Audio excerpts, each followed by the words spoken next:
Hello, everyone. Welcome back to the second episode of Boys Night In. I'm Zach Link, along with my partner, Caleb McCoyne. So today we wanted to kind of come on here and thank everyone for the great turnout of our first video. We had a lot of viewers, a lot more than we were expecting. I think it's almost at 300 views now, so that's really awesome.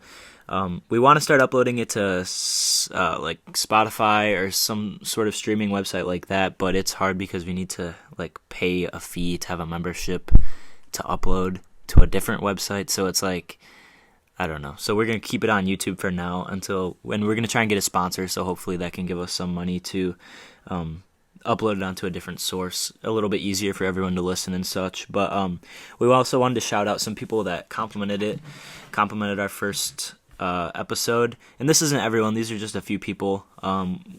So thank you to Sarah Emmel, Ryan Fitzgerald, Maddie Weinberg, both the Mendoza brothers, Erica Bilderback, Matt Borick, Anthony Penuela, Maya Mancuso, Jake Fitt, who we told a lot of stories about in the first one, Cole Manzak, and Alex Deniston, and Jack Scroggs as well.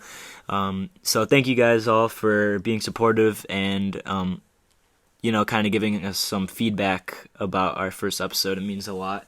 And if anyone listening wants to give us some feedback or anything like that, please feel free to reach out. We're always open to any sort of criticism.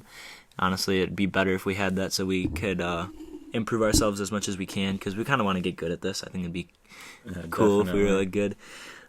So this weekend was actually Caleb's birthday, and he went and visited a few colleges. So Caleb, tell us about your visits. Yeah, so Sunday morning, my dad and I drove out to Manhattan, Kansas. It was a super long drive, like 9 hours. I had to drive like the second half of the way. We were driving through the hills of Kansas, which they're actually beautiful. Like, it's a really scenic drive. Okay. But I was crashing. I'm not gonna lie, I almost fell asleep behind the wheel. Oh no! And my dad. Wait, on the mountains? Like, you were on the mountains? No, it's not on a mountainside. You're like driving on this straight road, and there's hills to either side. Like, dang, you could fall off the mountains. No, but yeah, my dad had to yell at me. I legit almost fell asleep. I swerved off the road a little bit. Oh my! So, but we made it safe. Glad you got out of that. That's all that matters. Our hotel was right by Kansas State, which was our first visit.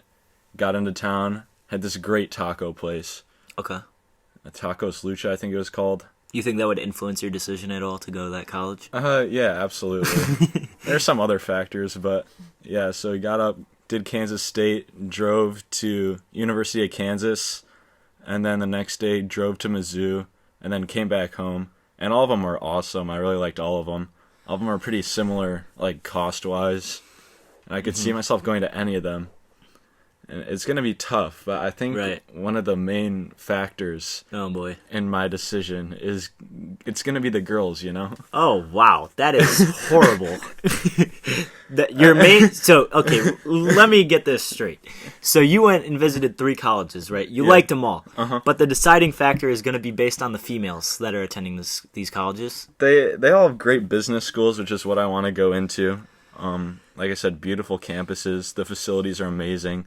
Like, Mizzou literally has a lazy river in their rec center. Yeah. Oh, wow. That's awesome. I love lazy rivers. Yeah, how could you not? But, yeah, so I think the girl situation is definitely going to make my decision a little easier to choose. Of these 3, I have other options. I'm going to go on more visits. That's crazy. And in that case, Mizzou is definitely taking the cake. Mizzou is going to take the cake there, huh? It's like everywhere you look, it's like, wow. It's awesome. It's really good. Well, I hope none of you listening are basing your decision on where to go to college based on where the opposite gender is looking best. I mean, that's I don't even know what to call that. Shallow would be a good word, I think. No. I don't really know what to say about that, but I mean, at least you have some criteria. Yeah. I don't really know. I just want it to be a big school. That's my only yeah, and the bigger the school, the better the chances are.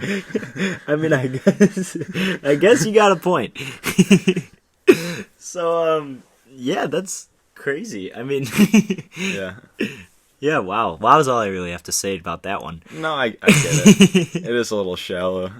But speaking of shallow, the depth at quarterback for the Bears, Oh Zach. my gosh. We're going right into the Bears talk, huh? Yeah. Well, yeah. I mean, as you guys know, probably, if you're listening, the Bears situation at quarterback is rough, to say the least. Because Mitch hurt his shoulder last game, right? He's not even an option. Right, he did. He did not practice this week. Oh. He hurt his shoulder in the one play. You know what would be sad? If his last plays as a Bear were the interception where he got pulled and Nick Foles came in, and an injury. And then we sent him off to another team. Yeah. That would just be so sad, and I feel for the guy because he seems like such a nice guy, you know. He does, and that one playoff run was amazing. It was. I mean, like that season, I've never been so excited about a Bears team in my life. And then we had the double doink. I don't know if you guys remember that. I don't know how you couldn't remember that. I mean, even if you don't watch football, you probably have a parent or sibling or something that makes you remember how devastating that was, truly. I remember nearly crying in my ex-girlfriend's house in front of her parents because I'm not kidding. I took my jersey off, threw it on the floor, and like was almost in tears. Yeah. Like it was brutal. They always say you can't leave the game in the hands of a kicker, and that's Exhibit A. And that's tragic. look at what we did. We left it in the hands of Cody Parkey. Yeah. Man, it was. Isn't he the Titans kicker now? He is. Yeah. And look, we're playing the Titans next week, actually, so that'll be interesting. It'll be awesome when Cody Parkey hits the game winner against you. No, I will be so furious. You don't even know. I will scream at my TV so loud. More angry than I've ever been in my life, probably. Yeah. Because that is just, oh my gosh. Man, I hate that guy. I really do. Mm-hmm. But I don't know. I mean, I'm hoping this weekend, because the Titans' defense is very lackluster. They're not good at all. Their only weapon offensively, I mean, they have two, in A.J. Brown and Derrick Henry. Yeah. So, I mean, I can see you guys holding Derrick Henry. Your run D is good enough. Our run D is okay, but our pass defense is better. But I don't know. I mean, with the best running back in the game, I'd say with Derrick Henry against any team is going to get upwards of 100 yards probably. But, I mean, we'll see. I'm just hoping that, I don't know, because a lot of our offensive line is out too. A lot of them got corona. Oh, so, really? Yeah. And our offensive line was already so bad. Like, this is just, this is a really bad sign, I think. Yeah. So, my prediction is either Nick Foles gets injured and we lose by 10, or Nick Foles is fine and we win by 20. That's my, because 20? Yeah, because truly, if we can score on their defense, then that's all that matters. Because like I think our defense isn't gonna like give up touchdowns every drive. Yeah, no. But I could definitely see the Titans' defense giving up touchdowns every drive. You know what I mean? Like they're just not a very good defense, and this is against any offense too. Mm-hmm. Even though the Bears' offense isn't great, I mean, I still think like anyone can put up numbers against the Titans' defense. But we'll see. So how about your Packers, man? They're looking good, huh? They're looking really good. They beat the 49ers practice squad pretty handily, which is what you'd expect. The Vikings game was tough. I didn't get to watch it because I was on the road. But I had Dalvin Cook in fantasy, so it's a win in my book. Hey, 40 points for me. 40? In my league, he had like 58. Yeah, I think our leagues are scored a little differently, but my league doesn't do PPR because Jake Fitt's family sets up their league weird, I guess. Jake Fitt, man, come on. You're getting blasted. Put on blast. Every episode. Yeah, I mean, but Thursday night this week, you had a very tough decision. You could watch my Packers, or the Bachelorette was on. Oh, yes. Yeah. And you know, a lot of you may be in my spam story on Snapchat, and I posted a picture of one of the Bachelorette cast members. His name's Dale. If you guys watch The Bachelor, you probably know who he is. But my dad commented on that Twitter post, and he's like, "How are you not watching football right now? You're so weird." But this is where it comes into question, you know. I think if you're a real man, you're gonna be watching The Bachelor. I think so not too. Always over football, no. Right? Because if it's your team or if it's a really good game, I'm probably going to watch football, right? Right. However, because usually Bachelor airs on a Tuesday night. Yeah. On a Tuesday night, there's not really anything on, especially right now. There's no baseball, no basketball, only football, right? No football is played on Tuesdays.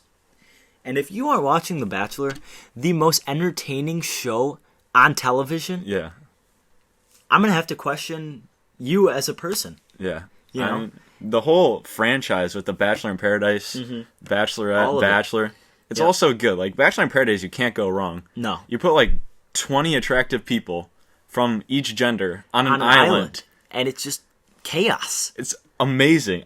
Dude, it's so hard not to enjoy. It's marketing genius by the crew of the Bachelor Nation. Chris Harrison. Okay, how could you not love Chris Harrison? Savannah, my sister, was saying it yesterday. He is the man's man. He is truly what it means to be a great guy. You know? Like, that's the kind of guy I want to, like, go hang out with, you know? Like, absolutely. Yeah, he's dope. I mean, there's nothing else to say about him except he's just a cool guy. There's no way Chris Harrison isn't the reason some of these girls, like, lose feelings for the guys. Yeah. Don't even get me started. I mean, Chris, how could you not love him? Chris, there's no way you can't love him. I mean, he's awesome. He's the best. But yeah, I mean, I started watching The Bachelor because my mom and my sister, so they were, like, watching it one day a few years back, and I sat down and I was like, you know what, I'm gonna give it a try, because I was very close-minded, as a lot of you listening might be as well. We were all there at one point. We were all like, that show seems so stupid, it's for girls. Right. No. But listen, you sit down, you watch one episode, you're gonna hit a turning point. Yeah. You're gonna. Because they always leave you on a cliffhanger. You need the next episode. Right when you sit down and watch it for the first time, you're going to be instantly sucked in. It's like a drug. It's like so addicting that you just can't stop. Even yesterday, they left us with a cliffhanger, and I was like, bruh, why can't we just have it now? You know, like, I'm so excited for the next episode.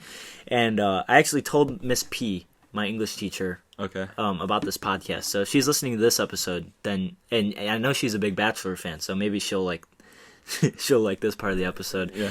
But I don't know. I really like the show, and I can't tolerate the hate, because people, even Brett, our friend Brett Southwell. If you guys know Brett Southwell, we're talking about him. He used, like, I think it was just last year, sitting at the lunch table, he'd be like, guys, I don't know, like, you guys watching The Bachelor, like, that's so weird to me, dude. He's like, okay, maybe I get The Bachelor because, like, it's a bunch of girls, but, like, The Bachelorette, dude, like, that's weird. It's just a bunch of dudes. Like, Brett. Yeah. You don't even know. No. And now, Brett watched one episode, and he is sucked in. He's literally hooked. He loves it. He loves it. He looks forward to it. He's a huge fan. Every week, he's like... he's like, when's Bachelorette night? When's Bachelorette night? Yeah, because we all watch it together now, or try to, and it is just... Yeah, I don't know. He's a big fan now, but... This is just Exhibit A, because Brett tries to be the manly man as well, you know. And this is him accepting that even though it may not look like the most manly thing, it is secretly. Yeah, because definitely. you don't care what anyone thinks. You're watching The Bachelor. Yeah, you know. That's how I view it. And I found that everyone who hates on it has never sat through an episode. You know, exactly. They're like, I've never watched it. It just seems stupid. It's like, exactly. That's the only thing they have against it. Never watched it. Yeah. But that's just, I mean, it's a great show. It's so entertaining. This season has been nuts. I mean, we're not going to say anything about it in case you guys are behind a little bit. We don't want to give any spoilers, but you definitely should watch it. Even if you're a dude, I'm telling you, this is your sign right now. 10 out of 10. After this episode, go on whatever cable you have and find the reruns and get caught up. I think it's on... Is it on Hulu, too? It's on Hulu and ABC. Yeah, it's on Hulu and ABC. So if you get those apps, or you have Hulu or whatever, definitely tune in and get caught up, because I feel like there's going to be a lot of Bachelor talk for the next coming episodes as well. Yeah. Because, I mean, it's really entertaining. Yeah. It's what I look forward to every week, for sure. But, that's going to be it for our episode 2 of Boys Night In. And we're going to end this with a tribute to the late King Von. He passed away today, unfortunately. It's very sad. Yeah. He was a great hype man. You could always count on him in the car. Yeah. Full volume, windows down with your friends. He was always he always had what you needed. Absolutely. So if you're not in a quiet environment right now, I recommend you do so. Maybe go to your room, go away from your family for a little bit, and take a moment of silence for the fallen King Von. DJ Von, just got some top from this stripper bitch. She from Cambridge, she just brought a Glock with a ruler clip. Boy, don't play with me, this bitch a hoe. Met her at the store, you know how it goes. She wanna smoke, so I bought some dope and took her to the O. Just got some top from this. Thank you for that, everyone. Also wanted to let you know that this is going to be dropping November 7th, my birthday. So if big day. if you guys are listening to this tomorrow, I want to say thank you from the bottom of my heart for listening on my birthday. It is a fabulous birthday gift, and we're out.